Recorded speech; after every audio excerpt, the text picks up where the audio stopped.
Hello and welcome students. In this module, we will proceed with the topic pollution, and in this module, we'll learn about the preventive measures that can be taken to control air pollution.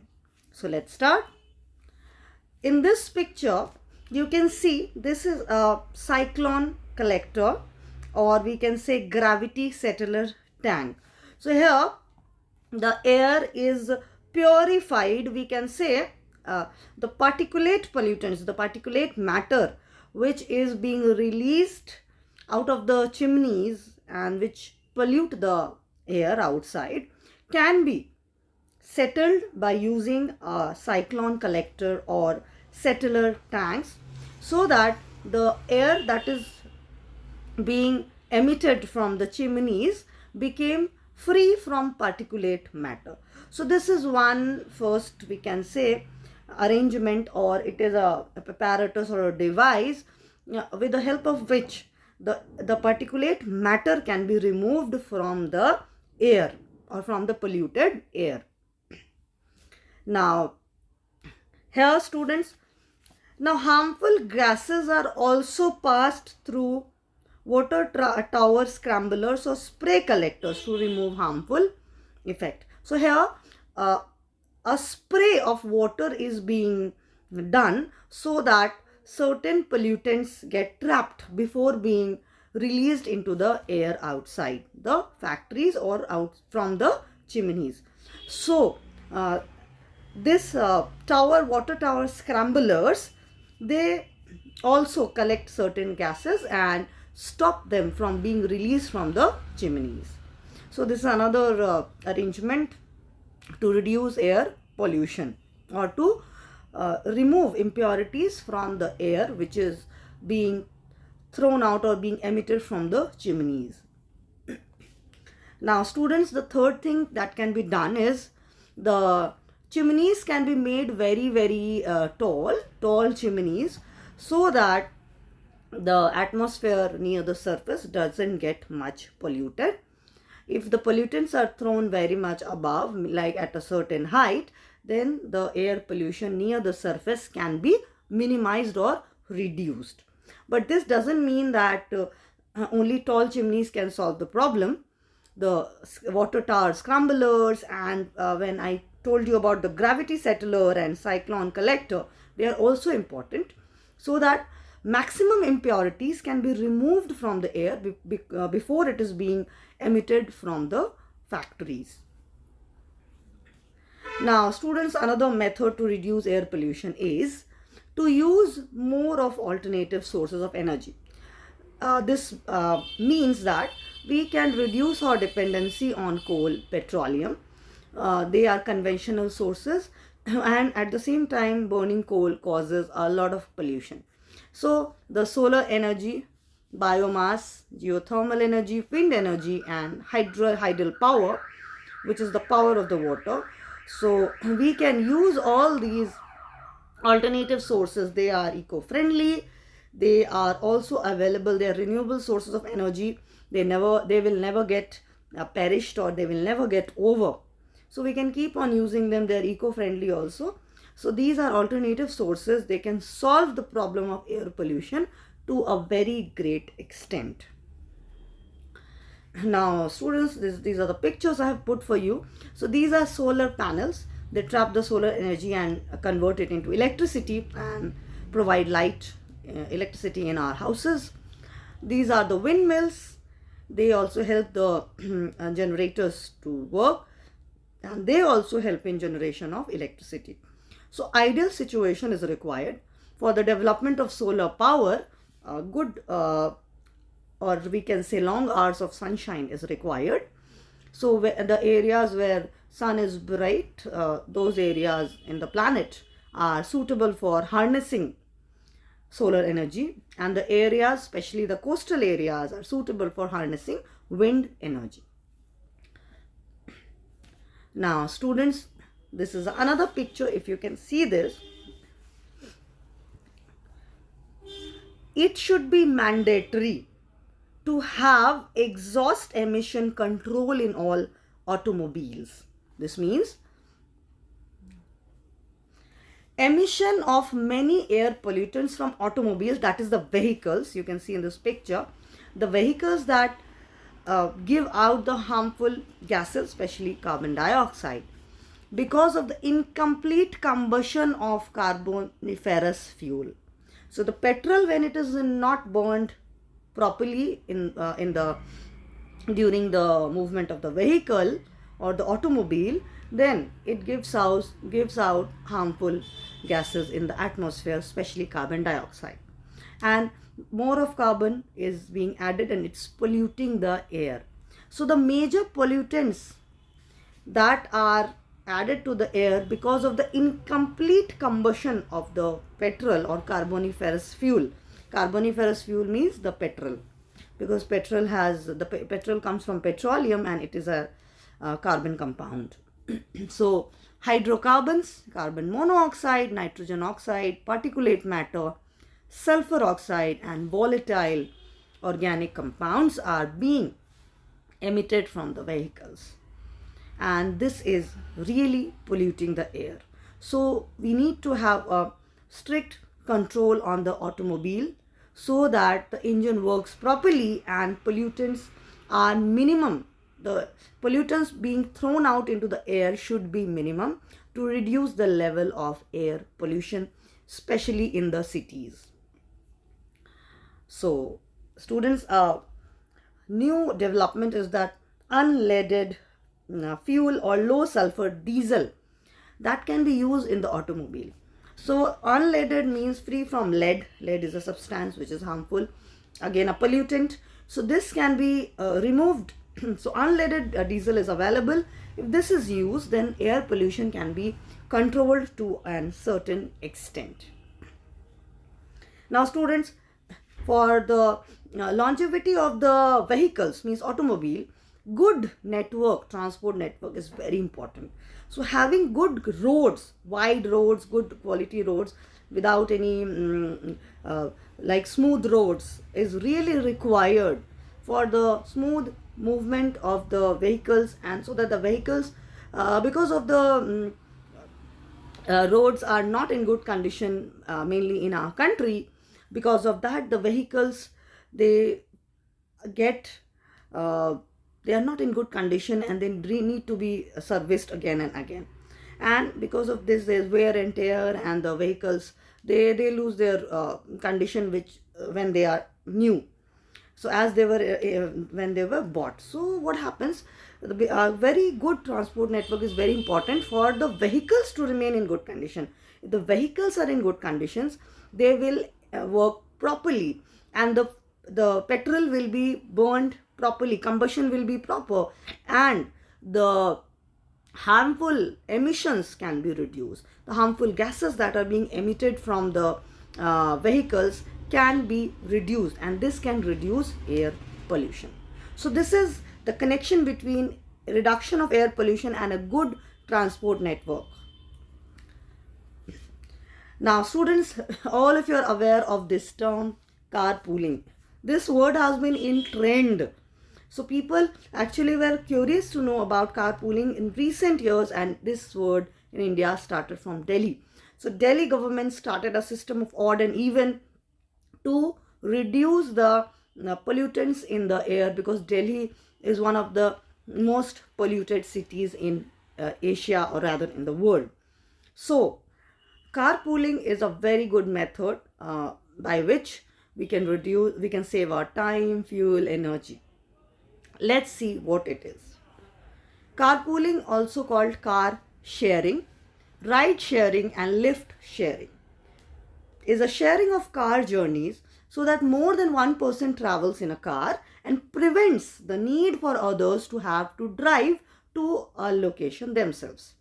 This means if 3 people are living in a same locality and we have to go to the same workplace or same school, or we have to go to the same destination, it can be anywhere, then we can share our vehicle. Means 3 of us can alternate use our vehicles and all 3 can go together. For example, first day I can use my vehicle and give a lift to other 2 people, and the next day any one of them will give lift to all 3, and then the next third person the third day, the third person will take both of all three of us.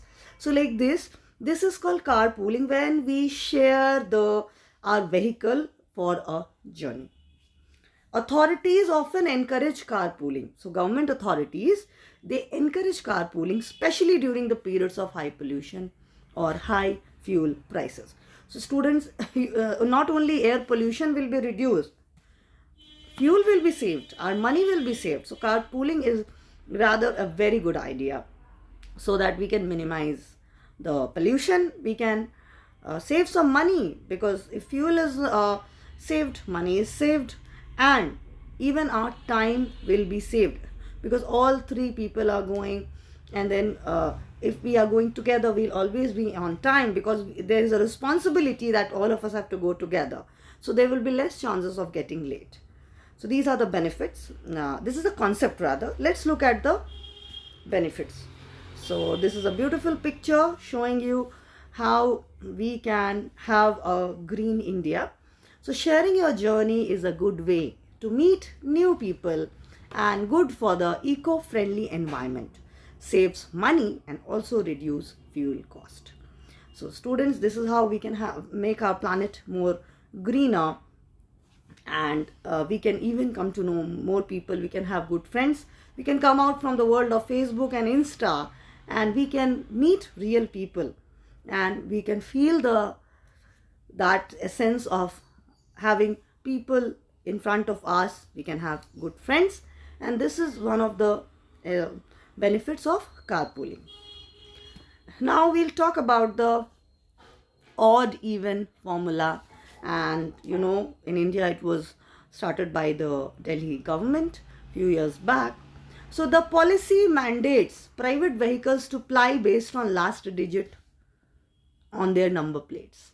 Now last digit, if it is even or odd, that matters. Under this scheme, vehicles with number plates with odd last digit will be allowed on roads only on odd dates, while vehicles with even last digit will be allowed on even dates. So it's a very simple formula, but on the other hand, it's very, very effective, because if the vehicle is having odd number, it will ply on odd dates, and the person with even number vehicle won't be able to take the vehicle, so they have to go for carpooling. So definitely the odd number person will depend on even dates on the even number plate person, or the person with a number plate with even last digit. Similarly, this will be vice versa. So they have to help each other on the odd and even days. So alternate vehicles will come out, odd numbers on the odd date and the even numbers on the even dates. So students, like this odd even formula was started in India also, and this worked very much. It reduced pollution to a certain extent and helped in combating the problem of air pollution. Now, what are the benefits of carpooling? Reduces carbon emission, use of carpool lanes. Now carpool lanes are also being used. Usable commute time, saves money and reduce traffic congestion. So these are the benefits of carpooling. Now students, the next, after carpooling, we can even promote the public transport system. So we are aware of the public transport system. They include buses. So more people can travel in a single bus, and this will again save energy, fuel and money, and also will cause less pollution. Auto rickshaw, taxi, e-rickshaw, and even the trains, and this is a metro. So the metro can also be used here. Several people can travel at the same time. They can reach the same destination, and this again reduces air pollution. So these are the public transport system that helps in reducing the air pollution. Here I would like to mention something about metro. The Delhi Metro in New Delhi is India's second conventional metro and began operation in 2002. So in 2002 Delhi Metro started, and then in Bangalore, India's third metro station metro services started. So the metros are again the very convenient sources of people to travel, uh, even short distances and to certain distance also, and this again helps to combat air pollution. These are trams. In very few cities of India you will find trams also. They are also helpful or effective public transport networks and help people to travel and save fuel and also reduces pollution, or we can say cause less pollution. Now the third one, after carpooling and the public transport, the next effective method is to have no smoking zones. So students will come to know, so you must have seen these kind of boards on certain places. So they signify that you are not allowed to smoke here. This is a smoke-free zone, so not allowed to smoke. Now, in February 27, 2005, India became a party to the WHO Framework Convention on Tobacco Control. Now, what happened in this? Smoking in public places was prohibited in all over the country. We are talking here about our country, India, from 2nd October 2008. And this law permits the establishment of smoking areas or spaces in airports and in certain areas.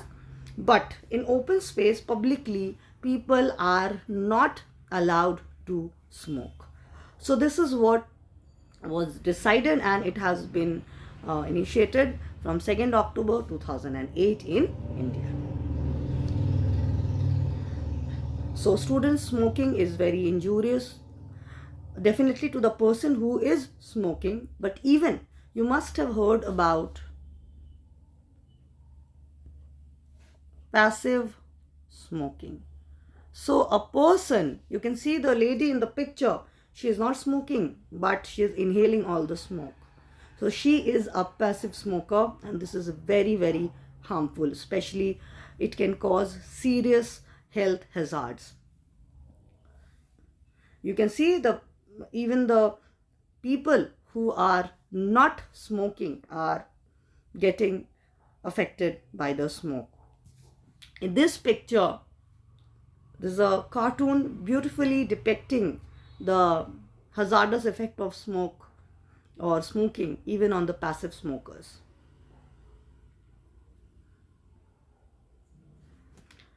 So lung cancer, coughing, wheezing, asthma, sore throat, cold, eye irritation, hoarseness of voice, all these things can happen to passive smokers. So students, you can see the lungs of a smoker and the lungs of a non-smoker. So bright red lungs, healthy lungs, and another one which is filled with tar. Actually, this is a smoke which destroys your body gradually. Slowly it start eating up your lungs, and then people can suffer from severe health issues, even the passive smokers. So this is about the passive smokers, not the person who is smoking. So even the people around the smokers are badly affected. So this is another way we can reduce or we can have no smoking zones, and this will discourage smoking.